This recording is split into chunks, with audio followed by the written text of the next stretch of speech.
Hi guys, I'm Adam Wilborn from What Culture. And I'm Andy Murray from What Culture. And don't forget you can get the news out and about if you're on the go as a podcast by searching for What Culture Wrestling on either iTunes, Spotify, or wherever you get your podcasts from. Coming up though, a latest update on the situation between Seth Rollins and The Fiend. We got a post-Hell in a Cell injury update, 2 major stars hurt. Potential Survivor Series spoilers. And an AEW #1 contendership match announced for Dynamite.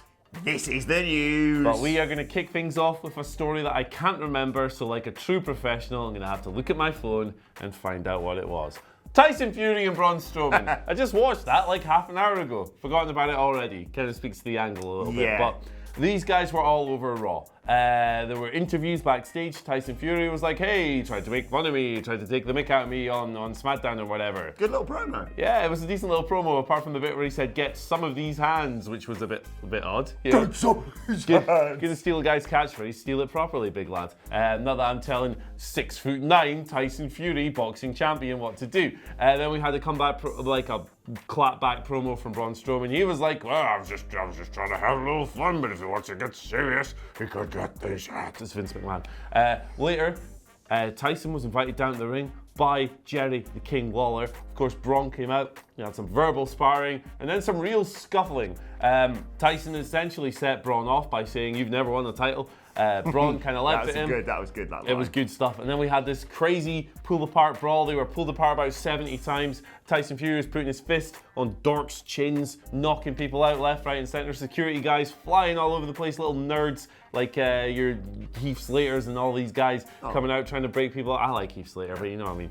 Like the army of meat shields. Braun eventually gets taken away, cuts another really angry promo, comes back down, kind of closes the show.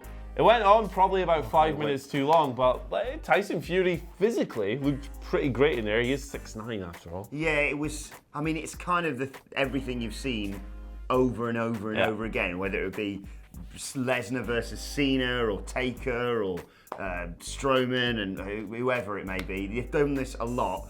Like you say, they could have done with it just doing the bit where they brawl in and it's like, oh my god, it's finishing, let's go off the air. Yeah. But it was kind of akin to the finish on SmackDown where it was like, oh, we can do a little bit more. Or do we not? We can do a little bit more. Yeah.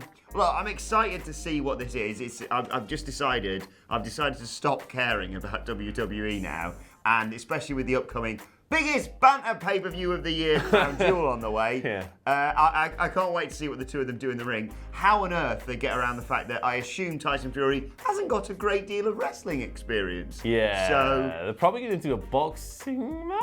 Oh, good. They always go well. I remember the Brawl for All so fondly. Yeah, they'll probably. How's your face, Bart gone? I guess the ceiling for something like this is Floyd versus Big Show, which was genuinely really quite good. But it'll be interesting to see how it pans out. No, it won't. Yeah, well. It's WWE. I'm turning heel on WWE. How am I what's happened here? How am I the optimistic one? Hell in a Cell's finale has officially broken me. But let us know your thoughts. Broken Adam Do you Wilborn. care anymore? Let us know in the comments section. Speaking of Hell in a Cell though, God, that ending has really stuck with me. I've got to be honest. Yeah, it's I've been angry since then. I normally am just disappointed, but now it's just fury. Yeah. I've become Michael Sidgwick. I suddenly see the light.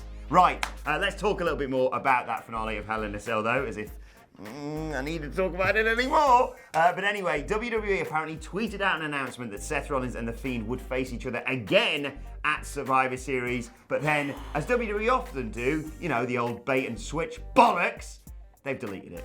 Yeah, the tweet lasted something like a minute before whatever poor member of the social media team maybe showed the hand a little bit too early. Who the hell is asking for a rematch? After what we just saw, who in the world wants to see these guys lock horns again? Even the biggest optimist in the world who might usually go, well, they might get it right the second time. There you go. Might be sitting there going, why? Like we saw a historically bad main event, maybe not the worst main event of all time the other day, but it's in the bloody conversation. It was abysmal. Worst main event of the year. For sure, worst of the year. I'm happy to go with that. I don't want this. Do you want this? The audience? Do you? If so, please let us know why, because I can't wrap my tiny little mind around it. It's weird. It's weird. Anyway, so, as if we need to talk more about Hell in a Cell, let's just do just that. Coming out of the main event, not just out of the main event, coming out of the show, it appears there were two quite big injuries on this show, and they were both participants in Hell in a Cell matches. This is coming to us via John Pollock of Post Wrestling, who wrote last night that Sasha Banks and Bray Wyatt, the Fiend, suffering from undisclosed problems. No idea how long they're going to be out for. No idea if it's serious or not, but they were both not medically cleared to compete on Raw. The Shupu probably apply a little pinch of... I'm speaking like an idiot today. Who speaks like this? That's Simon Miller. Or nobody speaks like this, as Simon Miller says. You should probably take a pinch of salt here, bro, because The Fiend did a dark segment on Raw. He put Cesaro in the Mandible Claw to close that part of the show. But, of course, the Mandible Claw is a hold that doesn't really require a whole lot of physical exertion. You could probably do that if you're suffering from a minor injury. But there was no sign of Sasha at all, so... God knows. Follow up on angles? Nah. Follow up on matches, feuds? Nah. Just don't bother with that. If they are legitimately injured, get well soon. If not, I mean, I don't know what's going to happen next with The Fiend, to be perfectly honest. I still have hope that there's something there, but Jesus Christ, they love cutting the legs out from underneath. Yeah, they really do. And Sasha, like, okay, Becky being champion's good on one hand, but is it, Sasha's come back and you've gone, yeah, now you're going to win the title, and we're just going to have Charlotte and Becky. Like, we're going to get Charlotte and Becky probably against each other at Survivor Series, depending on how the draft goes, which is great. But, I mean, if you're ever going to put the title on Sasha, like, you're going to have to reheat her again. It's just, if they're doing this, Becky and Charlotte, it's usually a very good match, and some of them have been amazing, but how many bloody times? It's just mental. And the thing with the Becky situation is that she's a really good person to have as champion for the people in the building who love cheering for her, and she gets great reactions, but no business metric whatsoever shows that her or Seth Rollins has been a success. I don't get it. Anyway, let's talk a little bit about Survivor Series, because early advertising has been released from the All-State Arena, which of course is going to host it, and it seems to be playing up, of course, brand warfare. How good. Raw versus SmackDown. Being teased is Braun Strowman, The Miz, Ricochet, Drew McIntyre, and Rey Mysterio taking on Roman Reigns, Kevin Owens, Aleister Black, pick a fight, Daniel Bryan, and Finn Balor in the elimination match. Now that is obviously going to change. The draft is coming up on Friday, and then next Monday, of course. And, well, Finn's permanent on NXT now, so that is due to change, but it seems to be as you were in terms of Survivor Series. Yeah, the usual card subject to change disclaimer always applies with these things, but yep, looks like we're getting the same old stuff. Obviously, there's a slight variation on that if we get Seth versus Bray and they end up on the same brand. Yeah, Survivor Series stays Survivor Series, I guess. Anyway, last story. Let's move on. AEW. Yay! #1 contenders match. Ooh. This week's episode of Dynamite, as promised by Sweet Tony K, the Sugar Man, after All Out. We're getting two wrestlers going on one-on-one. The winner will face Chris Jericho the following week. The participants, and this is weird. This is a weird piece of booking that I don't really care for. Been really negative news today. Darby Allin versus Jimmy Havoc. What? So the weird thing about this is... What? Where's Pac? Both Pac's 2-0. Both of these guys currently have one win on the record. Darby Allin's win was over Shima last week. Dark match will go out on AEW Dark tonight. Jimmy Havoc's win was in a match that involved Darby Allin. It was the all-out triple threat that also had Jimmy Havoc. Cracker Barrel clash, wasn't it? Joey Janela. That's the one. So good. Really good match, but this is a really odd piece of booking from the Wins and Losses Matter promotion. Now, they will use the excuse. Tony Khan has talked about quality of wins and losses meaning something, and obviously Pac has 2 wins, but his last win was via cheating. So maybe that came into play, but to me that just sounds like a convenient excuse. Yeah. I think this is a really shoddy piece of booking from the Wins and Losses Matter promotion. However, I think the match will be great. It will be great, but it is effectively Darby Allin versus Jimmy Havoc to find out who's going to get jobbed out to Chris Jericho. Oh, that's exactly what it is, but as long as it's fun, man. As long as it's fun. Yeah, I mean, I get it. If you're going to have him face Pac, it would... I mean, it's kind of weird to actually have a heel versus heel, but you'd hope that they'd save that for a bigger show than just a regular TV. But having said all that, having, poo-pooed what they're doing, Darby Allin versus Jimmy Havoc is going to be bloody carnage. Yeah, there's going to be skateboards, there's going to be all sorts of stuff. Yeah, so I'm really looking forward to that, even if it makes not no sense, but less sense than you would expect. Yeah, there's a problem with this Wins and Losses Matter dynamic early on, is that most people on the roster only have 1 or 2 wins because the promotion is so young. So it's quite hard to build anything from that. But here's hoping that this is just a bump in the road. Hey, as considering what WWE's done to me recently, I'm going to give AW plenty more time. They got a pass this week, I think. Right, let's move on to your Twitter questions. At What Culture WWE, of course, if you want to get in touch, we'll start with a question from Heath Branson Durfee, who says, so with this recent Becky/Flair #push, do you think they might put all the women's gold on Becky and Flair? Yes, I absolutely do, and I think that would be absolutely abysmal, particularly after you've just given the Kabuki Warriors some shine with that title win. It's just what they do, isn't it? Yeah, I mean, I've gone incredibly pessimistic in the last, 48 hours, basically. And I read this question, I thought, my brain went, well, no, that'd be stupid. Like you say, Kabuki Warriors, you could have them run through the entire tag team division, akin to what we saw Alexa and Nikki do. They're probably going to feud with them next, of course, considering what happened on Monday Night Raw last night. Yeah. You could have them go and defend it on NXT. You could have them defend it on all brands, just going round and round and round. But yeah, no, they'll probably just put it on Becky and Flair, considering the fact that this Kabuki Warriors team have worked really well together, got this amazing chemistry, and Becky and Charlotte don't really get on. So I can 100% see them losing the titles. Absolutely. Let's get us off. Speaking of which, we've got a number one contender. No, not number one contender match. We've got a championship match next Monday night on Raw. The War, what are they called now?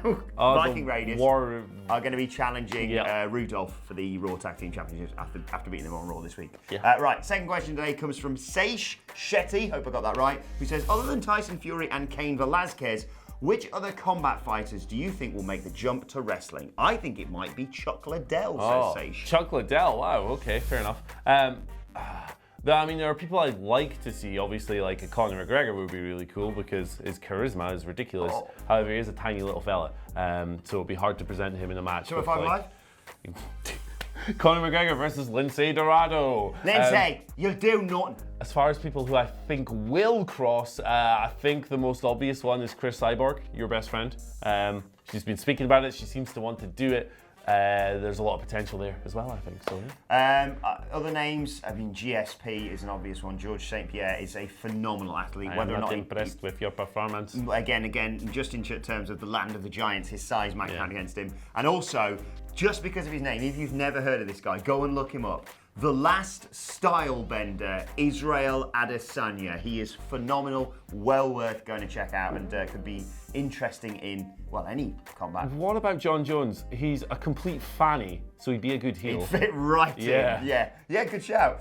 Final question today comes from Quiet Wyatt, who says, do you believe people are overreacting when it comes to The Fiend? Yes, the end to Hell in a Cell sucked, but I believe The Fiend will be fine and will still get the same level of fan reaction.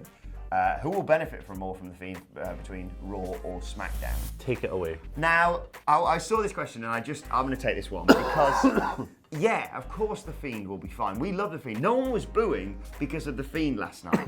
Not last night, Hell in a Cell, whenever that was. I've no idea what day it is. But this is the problem, is you allow them to get away with this. I've broken, finally, because they're such bloody cowards that they wouldn't even bring Seth out last night because they knew exactly what sort of reaction he was going to get. They aired a video package which was in a vacuum, which they can control, which they can be like, oh, it was such a shocking end and everyone was astonished by what happened with Seth. No, they weren't. They booed you out the pissing building and started chanting AEW and stuck around to demand a refund. So whilst, yes, The Fiend is fine, and we'll probably benefit from being on something like SmackDown because goddamn the stink of Monday Night Raw I can smell from here. But it doesn't matter, because I thought about this last night. It doesn't matter if you're the best wrestler in the world. It doesn't matter if you're the best commentator in the world. It doesn't matter if you're the best gimmick in the world. Because if you're in WWE, you are working with a Vince McMahon-shaped anchor around your ankle. Perfect. Sorry, I just really need to get Also, just WWE storytelling is really awful. So when have they ever recovered many things? Bray Wyatt before this was a great example. Becky last year, but that was probably more to do with her than anything else. They're just not good at it. That was great for them. Should we cheer ourselves up with an and finally? Please. From the big banter boys that are, well, the Young Bucks, Cody, everyone involved in All Elite Wrestling. Did you see the most recent episode of Being the Elite? Sure did. So not only did they immediately tweet after the end of Hell in a Cell, hey, don't forget, AEW Dynamite this week, which popped me big time. The opening of Being the Elite looked like this. Yes, it had a disgusting red sheen, kind of like what happened in the main event of Hell in a Cell, all over the top of it. That is the sort of salty snapback that I live for. Oh, Wrestling Wars are great, aren't they, man? Aren't they? Everything's just great. I almost swore again like I did yesterday there. You're going to get yourself a I'm reputation. getting cancelled, yeah. I'm going to get us demonetized, baby. Right. Demonetized. Oh. Oh. Hey. That's the thing. Andy Money. Shut up, Andrew. Right, let's know your Jesus. thoughts on that and all of today's news stories in the comment section below. And don't forget to like, share, and subscribe. And subscribe to What Culture Wrestling on iTunes, Spotify, wherever you get your podcasts from, for daily wrestling podcasts. Plus, you can send us Twitter questions at What Culture WWE on Twitter. And whilst you're there, follow both of us. You can follow him at Andy H. Murray. The H stands for Hervina. And can you please send us like some cheery stuff? Because send us some stuff you really love about WWE, because the past 48 hours for that company have been really miserable, as you can probably tell from our demeanors. Yeah. Send us some happy stuff.